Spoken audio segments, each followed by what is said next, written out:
Armored Core Lore, the Ekhazar, the next generation of Algebra's next frames. The Ekhazar led the way, being the successor of the Salaf, which was best described as a close combat craft with a focus on speed. The Ekhazar, however, changed this.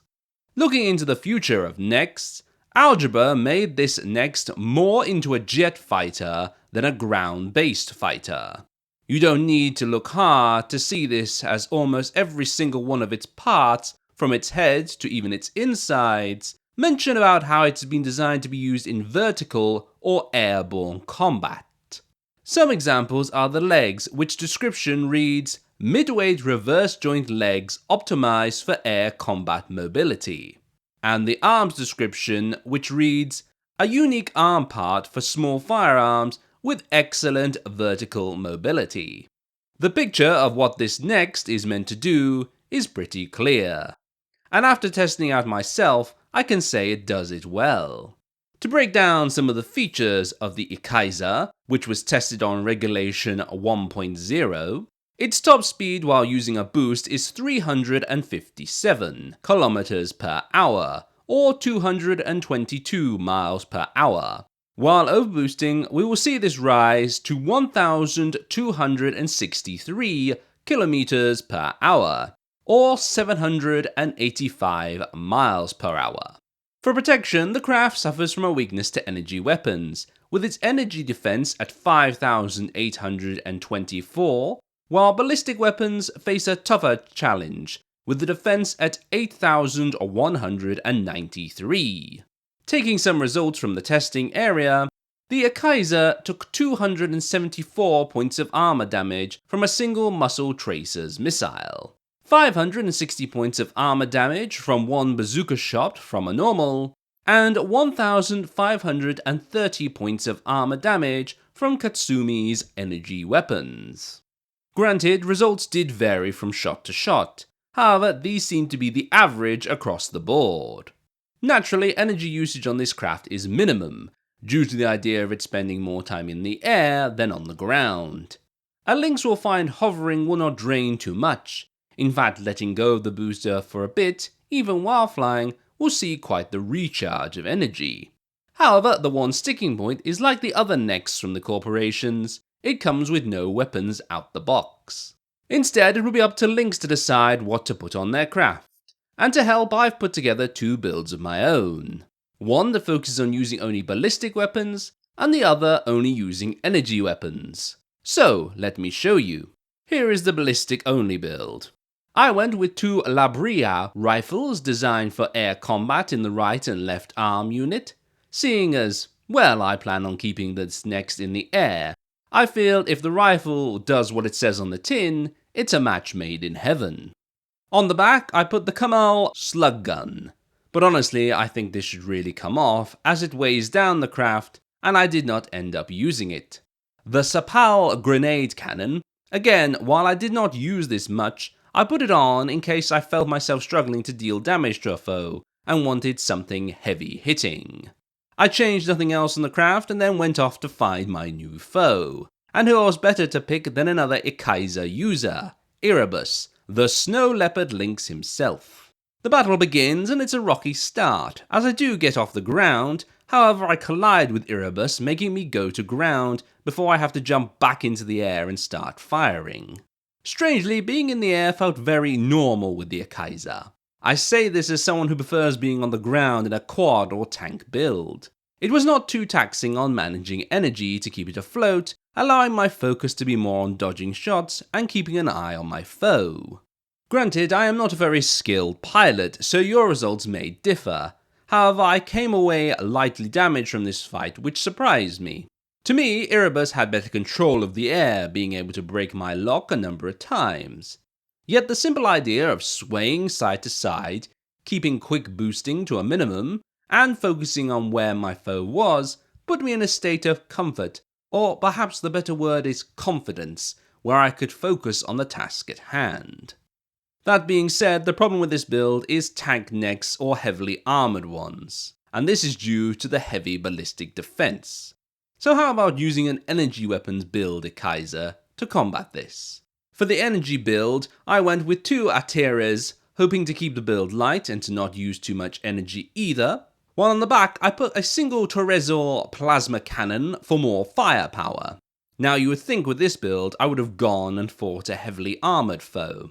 But no, instead I went back to fight Erebus, thinking it would be an easy time. How wrong I was.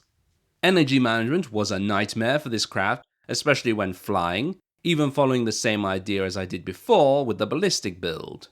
More time was spent on the ground rather than the air, due to running out of energy. I came out of this fight a lot worse than the ballistic build, as with me having to land a lot more, it gave the foe more chances to fire off shots.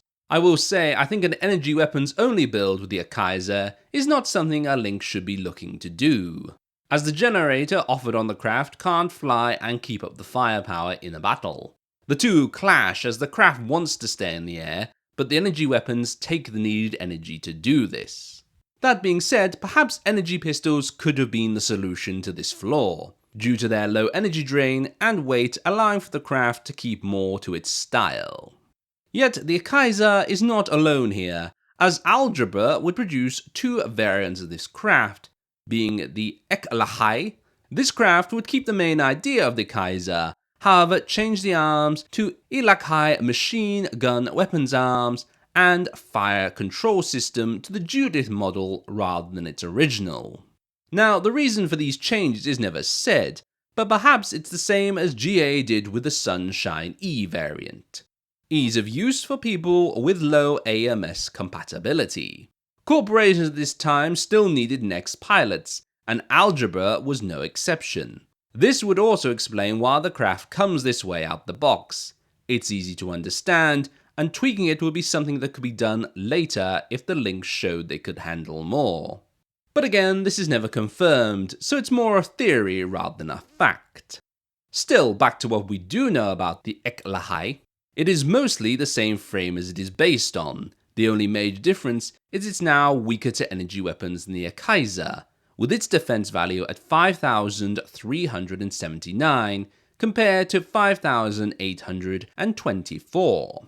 Then there is the FCS, the Fire Control System, the Judith, which offers better missile lock-on. This would suggest that this variant is more suitable to use with missiles, which may have been needed as the new Ekhazar machine gun weapon arms are not the best. Yes, you can take down an X with just the arms, but it's a very long process. Is it a simple one? Absolutely. Hold down the fire button and try to focus on not getting hit, and the Lynx can walk away with a victory. But the change of the FCS suggests this craft would have been better with some missiles added on for that extra firepower, or a way to guide a foe into the machine gun fire. There is not much more to say about the Ekhazar. It's the Ekhazar with new arms and a new FCS system that suggests it was focused on getting low AMS compatibility links into Nexts.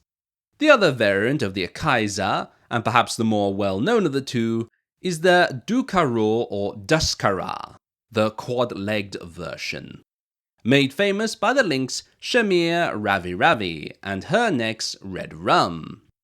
This variant of the Ekhazar is focused more on fast ground-based combat rather than being a high flyer. We know this thanks to the new Duskara legs description, which reads super lightweight quad legs optimized for ground-based combat mobility, along with the new booster on this craft, which description reads as a new part for quad leg craft designed for ground-based combat. Sometimes it really is as simple as what's written on the tin with Nex, and the Duskara is just that. It's a craft that excels at speeding along the ground and keeping a foe on their toes.